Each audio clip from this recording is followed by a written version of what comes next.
Hi, it's Angeline here.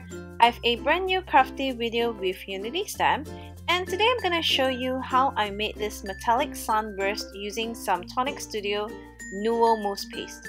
So first, I've already stamped this cute little birdies and colored it with Copic markers, and I'm grabbing this Tim Holtz mini stencil set with this Sunburst stencil, and I'm grabbing, of course, my Nuo mousse paste, which is in 3 different colors here, and also a stencil brush.